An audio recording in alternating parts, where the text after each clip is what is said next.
எரேமியா 7ஆம் அதிகாரம் 1ஆம் வசனம் முதல் 34ஆம் வசனம் வரை.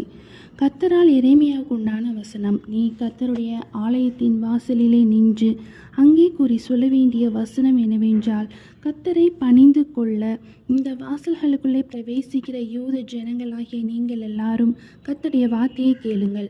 இஸ்ரவேலின் தேவனாகிய சேனைகளின் கர்த்தர் சொல்கிறார், உங்கள் வழிகளையும் உங்கள் கிரியைகளையும் சீர்படுத்துங்கள், அப்பொழுது உங்களை இந்த ஸ்தலத்திலே குடியிருக்க பண்ணுவேன். கர்த்தரின் ஆலயம், கர்த்தரின் ஆலயம், கர்த்தரின் ஆலயம் இதுவே என்று சொல்லி பொய் வார்த்தைகளை நம்பிக்கொள்ளாதிருங்கள்.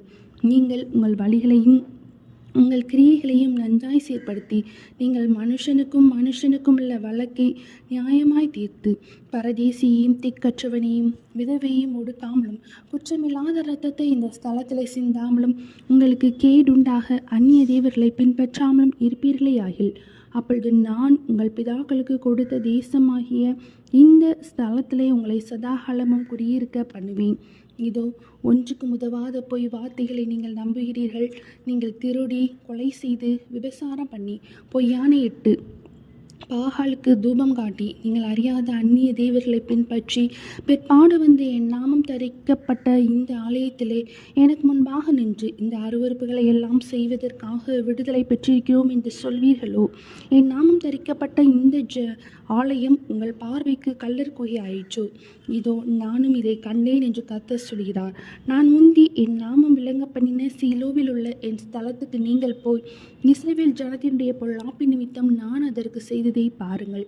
நீங்கள் இந்த கிரியைகளை எல்லாம் செய்தீர்கள். நான் உங்களுக்கு ஏற்கனவே சொல்லி வந்திருந்தும் நீங்கள் கேளாமலும் நான் உங்களை கூப்பிட்டும் நீங்கள் உத்தரவு கொடாமலும் போனபடியினால் என் நாமம் தரிக்கப்பட்டதும் நீங்கள் நம்பிக்கை கொண்டிருக்கிறதுமான இந்த ஆலயத்துக்கும் உங்களுக்கும் உங்கள் பிதாக்களுக்கும் நான் கொடுத்த ஸ்தலத்துக்கும் நான் சீலோவுக்கு செய்தது போல செய்வேன்.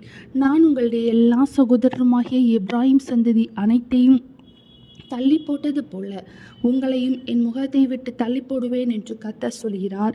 நீ இந்த ஜனத்துக்காக விண்ணப்பம் செய்ய வேண்டாம், அவர்களுக்காக மன்றாடவும் கெஞ்சவும் வேண்டாம், என்னிடத்தில் அவர்களுக்காக பரிந்து பேசவும் வேண்டாம்.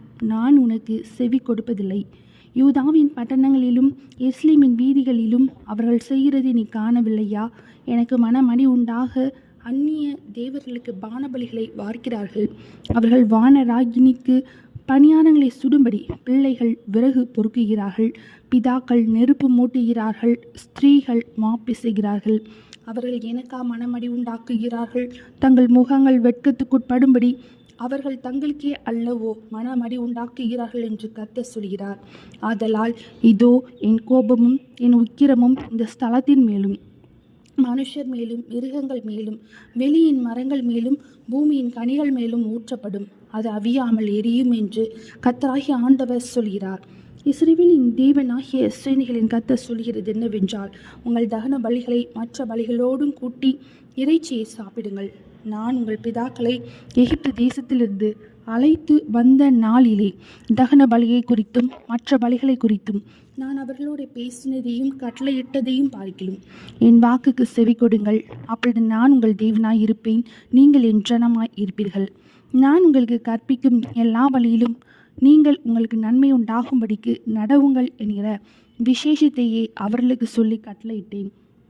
அவர்களோ அதை கேளாமலும் தங்கள் செவியை சாயாமலும் போய் தங்கள் பொல்லாத இருதயத்தின் யோசனைகளின்படியும் கடினத்தின்படியும் நடந்து முன்னிட்டல்ல பின்னிட்டே போனார்கள். உங்கள் பிதாக்கள் எகிப்து தேசத்திலிருந்து புறப்பட்ட நாள் முதல் இந்நாள் மட்டும் நான் தீர்க்கதரிசிகளாகிய என் ஊழியக்காரரை எல்லாம் தினம் தினம் உங்கள் அண்டைக்கு ஏற்கனவே அனுப்பி கொண்டிருந்தேன். ஆனாலும் அவர்கள் என் சொல்லை கேளாமலும் தங்கள் செவியை சாயாமலும் போய் தங்கள் கழுத்தை கடினப்படுத்தி தங்கள் பிதாக்களை பார்க்கிலும் அதிக பொல்லாப்பு செய்தார்கள்.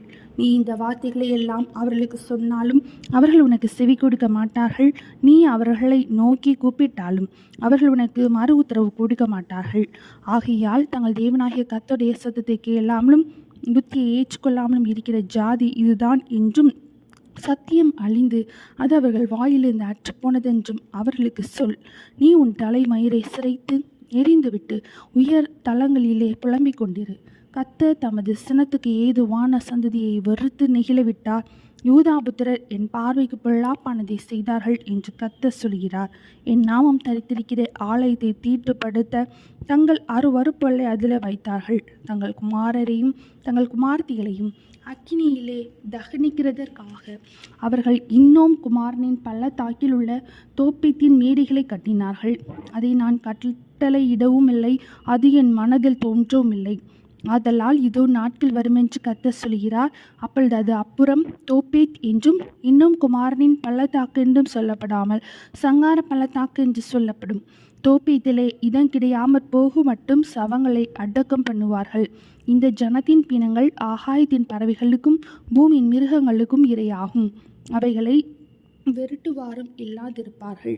நான் யூதாவின் பட்டணங்களிலும் எருசலேமின் வீதிகளிலும் களிப்பின் சத்தத்தையும் மகிழ்ச்சியின் சத்தத்தையும் மணவாளனின் சத்தத்தையும் மணவாட்டியின் சத்தத்தையும் ஓய பண்ணுவேன். தேசம் பாழாகும். எரேமியா 7 அதிகாரம் முடிந்தது.